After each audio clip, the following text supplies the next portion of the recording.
Question 1. In what ways does your media product use, develop or challenge forms and conventions of real media? In terms of how my film uses forms and conventions of media, I feel the films that I researched for it were The Hirsute, The Black Hole and In God We Trust, which I felt they had common conventions which I wanted to follow, such as having the film under 30 minutes, so mine was around 6 minutes long, just over 6 minutes long. And in terms of having just one or two characters to focus on, as in it can have loads of different extras, but mainly just one or two characters to focus on. And also just having like the single frame credit sequence at the end, because it's a short film, so you don't really have to go on and on and on, like giving credits to different, like so many different actors. You just have like all the actors you want to credit on just one scene, on one sequence. And in terms of also leaving the film on a cliffhanger, which I felt was quite a common convention, because it gives you an idea of what's going to happen in the end, but doesn't really show as in how it happens. So it's almost like a storybook ending, just saying like happily ever after, but never showing after how that's shown after it. So I felt having such a scene as just saying they'll meet again, but we never know whether or not they actually do, and just ending the scene or ending the whole film with a shot of them sitting on the two different benches, because like the audience question as to whether or not they did meet again.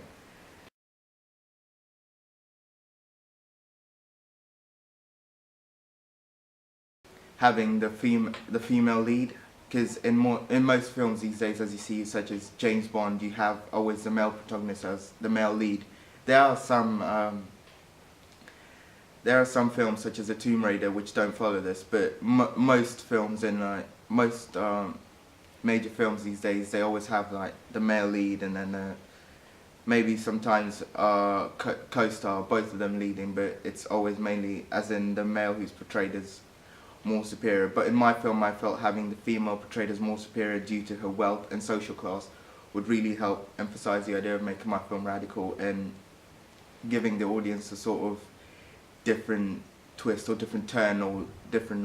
point of view of the story. And also, in terms of how my film challenges forms and convention, develops forms and conventions of media, is through showing the film from showing the classic story of money doesn't buy happiness from a teenage perspective, because I felt most teenagers normally would not have all that wealth or have all that life struggle, so wouldn't be really considered either poor or rich. But I felt having my film from a teenage perspective, such as a rich girl, even though the money, it could be argued the money isn't hers, it's her father's, as we hear, though we still get to see the problems that she faces due to the wealth, such as her friends only liking her for her material possessions. And also for the poor person, though he may not exactly be in poverty, he has had a tough life, and we do hear he was an orphan as his mother died when he was quite a young age. And we do see him, like, the way he's struggling through life as he's got multiple jobs, as we hear him going to one job and then getting a call from his other boss to go to, for his other job. So it's sort of the teenagers put in an adult life before their time, so it's sort of they facing their adult issues when they were still at quite a young age, which I thought was a really good point to show it, because it develops the whole idea of the story but gives you a different perspective of it.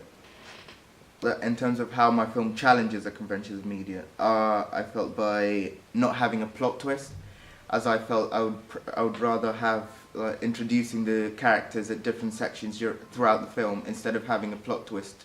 to sort of gain back the audience attention. I felt it would be better to show it through introducing the characters, not all at once in the beginning, but showing one character story and then interchanging between the two as they go on until they meet. As I felt a plot twist would not really be relevant to my story, as it would not really emphasize the message that I was trying to portray, which was money doesn't buy life. So I felt having a plot twist would just be irrelevant. And also, as I said earlier, having a female lead, I felt this was a really good way in terms of how my film challenged the conventions of media. And it could be argued that it did follow the conventions, because it did make my short film radical. But in terms of films in general, you normally wouldn't have a female lead or a female character being portrayed as the superior one in terms of how she's shown in my film. Due to her wealth and social class, she would be considered in like a modern society as the superior one. Therefore, I felt having this would help also challenge the conventions of films these days. And in terms of having the flashback sequence, as I felt from the research that I carried out, I saw that many of the short films mainly focus their story in terms of in the confine of like 24 hours or just basically throughout one day. Therefore, I felt having a flashback scene which shows give the audience a chance to be more empathetic towards the poor boy character and his story. I felt this would be really useful in terms of getting the audience to engage more with the story, because it gives the audience a chance to get more in depth in terms of getting to know the characters and their story. And also another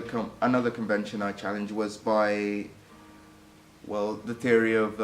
Roland Barthes, hermeneutic and proetic code, as I felt most short films did follow the proetic code, having just mostly action and little to no dialogue. So in my film, I felt the message that I was trying to portray, and in terms of how the two characters meet and they find that even though they're from different, they've had different lives, they still came together and met and actually found that they connected in terms of more, even how the rich girl, she couldn't connect with any of her friends or even her family as well as she could with this person who she met. Therefore, I felt this would be better portrayed using the hermeneutic code, because having more dialogue in it and gives the audience a chance to keep asking questions and like wondering what's going to happen next. And I felt this would be a better way to capture the audience's attention. A good example is in the clip where I had her on the phone call, because in the beginning we never actually get to hear the other voice. We just hear her talking, so the audience could be asking like, who would she be talking to? She could be talking to our parents, friends, or anybody else. But then towards the end of the phone call, when she says "bye girlies," is when we get to hear her. Is when we get to know that she's talking to her friends. Therefore, I felt having such scenes like this where the audience would keep questioning what's going to happen next. I felt this was a better way to grip the audience's attention than through following the proetic code, which was just mere actions and little to no dialogue. Though in the beginning, I felt, because we're introducing the characters, I didn't feel it would be a good idea to go straight into the heavy dialogue when the audience have little to no understanding of the character and their story. Therefore, I felt having the audience get a chance to know the characters through getting a glimpse into their life would better help the audience to engage in the dialogue scene, as it'd create the idea of dramatic irony, because the audience would have a basic understanding of the character story and be more engaged to listen to the dialogue and to want to know what the characters are saying and how to empathize better with what the characters are saying.